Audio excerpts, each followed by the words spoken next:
మరో బ్రేకింగ్ చూస్తున్నాం. జగిత్యాల జిల్లా మేట్పల్లిలో ఎంపీ ధర్మపురి అరవింద్ కు వ్యతిరేకంగా గుర్తు తెలియని వ్యక్తులు కరపత్రాలు పంపిణీ చేశారు. నిజామాబాద్ ఎంపీగా అరవింద్ వద్దు అంటూ ఉన్న పాంప్లెట్స్ ను న్యూస్ పేపర్స్ లో పెట్టి పంపిణీ చేశారు. అరవింద్ కు వ్యతిరేకంగా వేరే పార్టీ వారు కరపత్రాలను పంపిణీ చేశారు. బీజేపీ నేతలే ఆయనపై అసహనంతో పంపిణీ చేయించారా అని పలు అనుమానాలకు దారితీస్తోంది.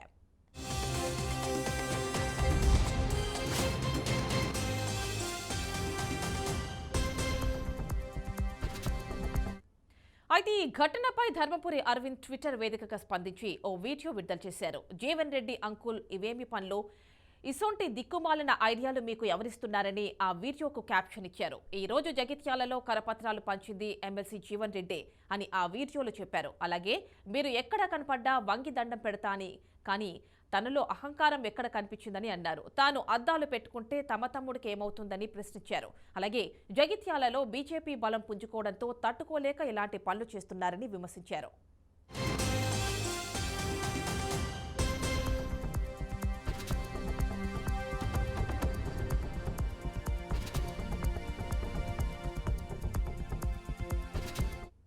తాను రాజకీయాల్లోకి రాకముందు నుంచి ఇవే చివరి ఎన్నికలు అని జీవన్ రెడ్డి చెబుతూ రాజకీయాలను నెట్టుకొస్తున్నాడని ఓ కథ చెప్పుకొచ్చారు. అలాగే రాజకీయంగా కొట్లాడేందుకు తాను సిద్ధంగా ఉన్నానని సవాల్ విసిరారు.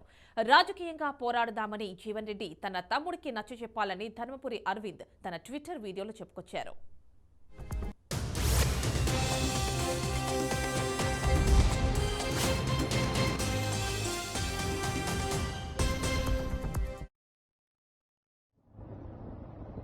అంకుల్ జై శ్రీరామ్, బాగున్నారా? ఏదో నాకు అహంకారం అని మీ తమ్ముడు ఏదో ప్యాంప్లెట్లు వంచి చేపించి ఏదో వంచిపించిండట. మళ్ళా మొన్న ఇట్లనే బీజేపీలో సస్పెండ్ అయిన వాళ్ళని పట్టుకుని నాకు ఇష్టమో తలగబెట్టించిన వాళ్ళకి పోలీస్ కేసులు కాకుండా చూస్తా అని చెప్పిండట. సరే అంకుల్, నాకు అహంకారం ఎందుకు అనిపించింది అంకుల్? మీరు ఎక్కడ కనబడ్డా, నాకు జగిత్యాలు వచ్చినప్పుడు కానీ ఏడ కనబడ్డా అందరి ముందర మీకు వంగి ఆశీర్వాదం తీసుకుంటా మీ దగ్గర. అందుకని అహంకారం అనిపించింది. రెండోది, లేకపోతే మీకు ఒకప్పుడు భారతీయ జనతా పార్టీ ఉన్నట్టు 3,000 ఓట్లు 4,000 ఓట్లు జగిత్యాలు వచ్చినట్టు అట్లా ఈ మధ్య లేదు, మీ చెప్పు చేతల్లో నడుస్తలేదు అన్న పరిస్థితి ఉంది. కాబట్టి పార్టీని పెంచినాం కాబట్టి 5 సార్లు మా మీద అటాకులైనా, మా ప్రాణాల మీద మా ఇండ్ల మీద అటాకులైనా దగ్గరుండి పార్టీని పెంచినాం కదా. అందుకని అహంకారం అనిపిస్తుంది. మీకు ఎందుకు అనిపిస్తుంది అంకుల్ అహంకారం? ఎలక్షన్లు కొట్లాడదాం, ఏమి ఇబ్బంది లేదు, మంచిగా కొట్లాడదాం, ముందాగా కొట్లాడదాం.